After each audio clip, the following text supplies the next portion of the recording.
Aí galera, tranquilo, na boa? Então, minha fala de hoje quase que é uma sequência do vídeo anterior, aquele vídeo que tratava sobre o Estado laico, né? Pretendo falar sobre John Locke, que escreveu em 1683, se não me engano, a Carta sobre a Tolerância, que é um documento pequeno, não é? E ao comentar, eu não farei contexto histórico, porque quando eu lembrei deste documento e fui lê-lo, eu percebi que ele é perfeitamente atual, né? Então eu vou descaracterizá-lo em relação ao tempo, né? E vou falar da sua essência e especificamente quando ele aponta para a liberdade e para a racionalidade, né? E vou tirar informações que contextualizem no seu tempo para que fique mais divertido. Então, Locke vai dizer algo mais ou menos assim, né? Ele vai apontar a diferença ou a distância intransponível que há entre o Estado, e ele chama de magistrado, né? Entre o Estado e a consciência religiosa, ou entre o magistrado e as pessoas que professam alguma religião. E ele fundamenta da seguinte forma: ele diz que ao magistrado cabe a preocupação, ou ao Estado, ou ao magistrado, né, como representante do Estado, cabe a preocupação com as questões civis, ou seja, principalmente a propriedade e a liberdade. Então, ao Estado cabe opinar sobre a economia, sobre a saúde, sobre a propriedade privada, não é?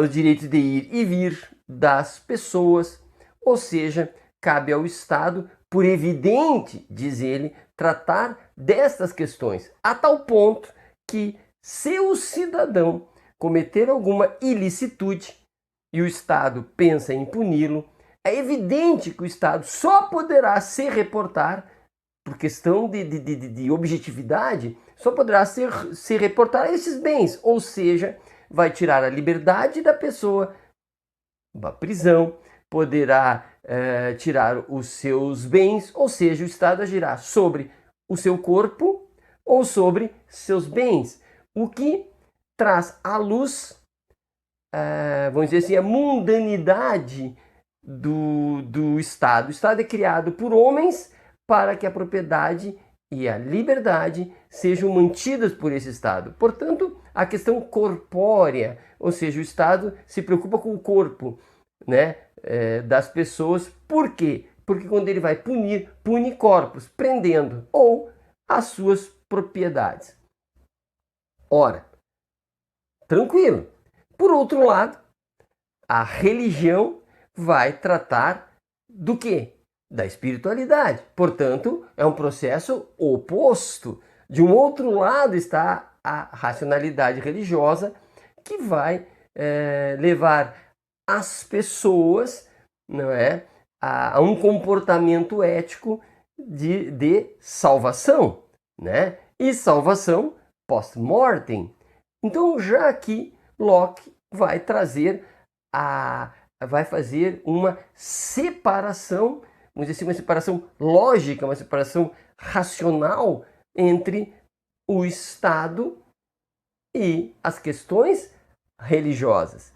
E aí reside uma questão bastante perigosa, que é se a lógica religiosa, né, passa a ser defendida pelo Estado, o Estado proporcionará a essa lógica religiosa e espiritual o acesso à força, o acesso ao corpo, o acesso à prisão das pessoas que não creem, o acesso aos bens das pessoas que não creem, né?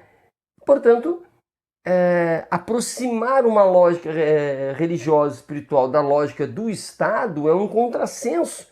E é perigoso, porque o objetivo dessas instituições são diferentes. Instituição Estado, instituição religiosa, são instituições que devem, ou que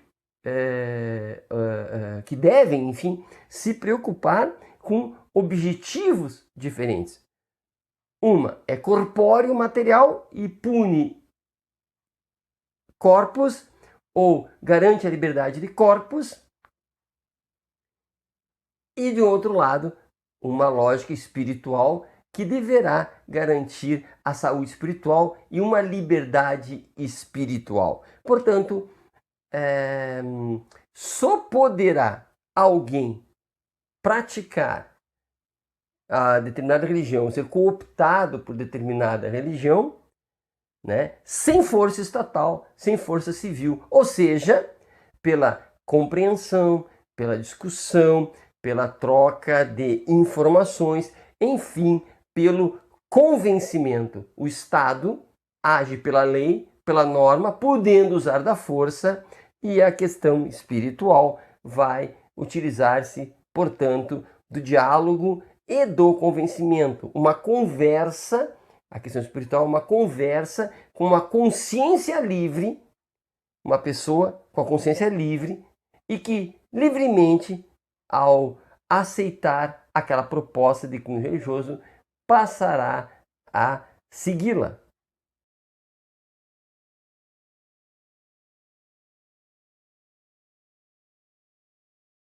Portanto, a tolerância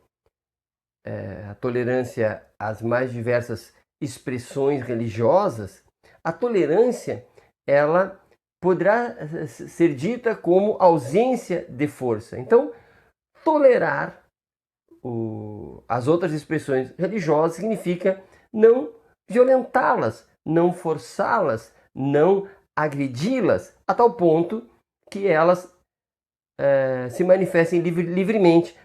Porque, afinal de contas, se eu sou livre, como posso cercear a liberdade do outro? O único que pode cercear a liberdade do outro em nome de um bem público, e neste caso, em prol da liberdade, em prol da propriedade, segundo Locke, é o Estado, não o cidadão.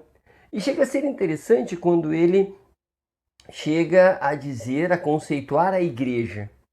O que é a igreja? Né? A igreja, diz ele, é uma comunidade de pessoas livres que livremente se organizam, que livremente criam as suas normas e seguem as suas normas.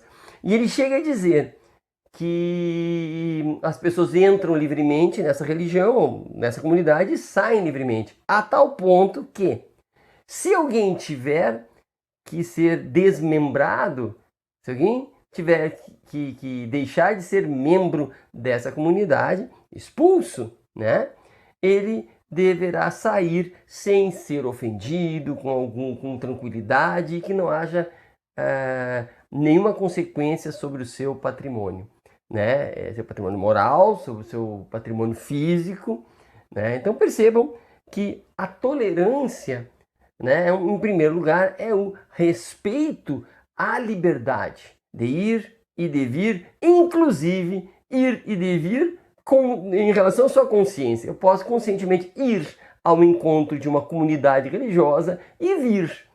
Eu posso, né, portanto, pertencer ou deixar de pertencer sem com isso haja maiores consequências.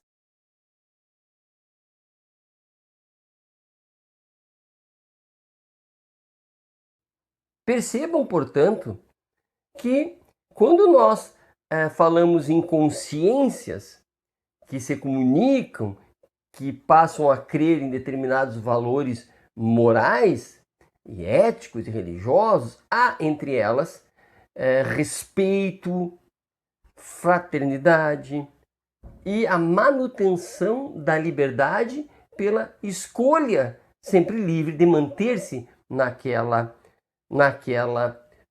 comunidade. Portanto, de certa forma, os estados liberais, eles devem, de um lado, permitir que as consciências que as pessoas se reúnam e professam a sua crença. O Estado só deve se manifestar se elas corromperem a ordem, né?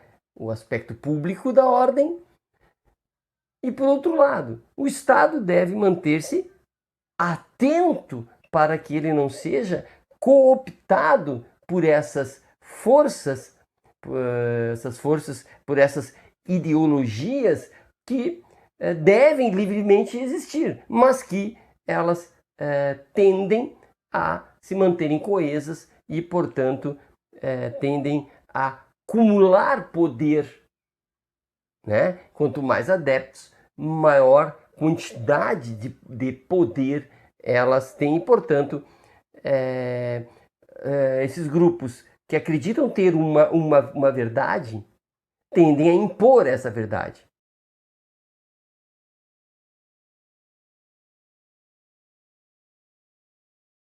Percebem? E quanto mais as pessoas se fecham nessa verdade, tanto mais cerceiam ou tendem a cercear a liberdade de outros que não têm esta verdade, essa ideologia. E também tendem a diminuir, inclusive, a liberdade das pessoas que professam a mesma ideologia, que têm a mesma verdade, né? Porque acaba se tornando um conjunto de pessoas que creem e, porque creem, acabam, vamos dizer assim, coisificando as suas condutas, né? Se reconhecendo e repetindo essas condutas e permitindo ou não, geralmente não permitindo, né, o afastamento destas condutas. Agora, imaginemos agora, no Brasil, onde tem o lema Deus acima de tudo.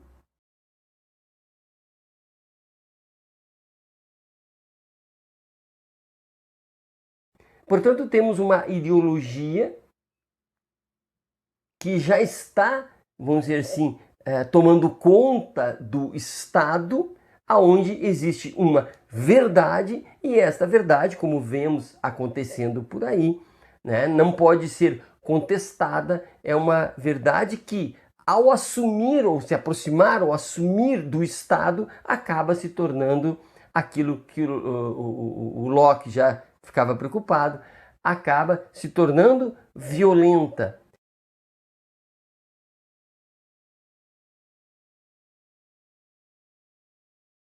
Então, se assumir os espaços estatais, poderá se utilizar aqui no Brasil, século XXI, poderá se utilizar da força estatal. Então, toda aquela preocupação racional que o Locke trouxe,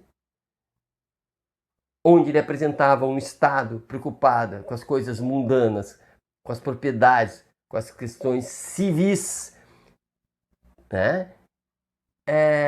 E outros aspectos religiosos, enfim, deveriam ter liberdade de existir, mas dissociados do Estado. Hoje nós vemos aqui, século XXI, uma aproximação e, portanto, uma tendência à violência, uma tendência à coisificação de ideias, de verdades, onde pessoas se apropriam dessas ideias, dessas verdades e, portanto, passa a excluir outras, né? A aproximar quem pensa similar, a afastar quem pensa diferente e, portanto, tendo dificuldade de crescimento, tendo dificuldade de aprender coisas novas e, portanto, limitam a liberdade do outro e limitam as suas próprias liberdades, porque eles não têm mais a possibilidade de pensar diferente pela rotinização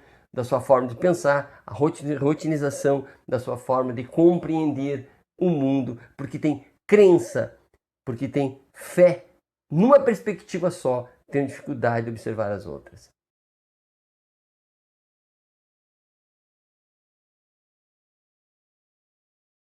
Para refletirmos sobre isso e para que possamos perceber que Locke tinha razão, que ele tinha razão. Ok? Abraço e até a próxima.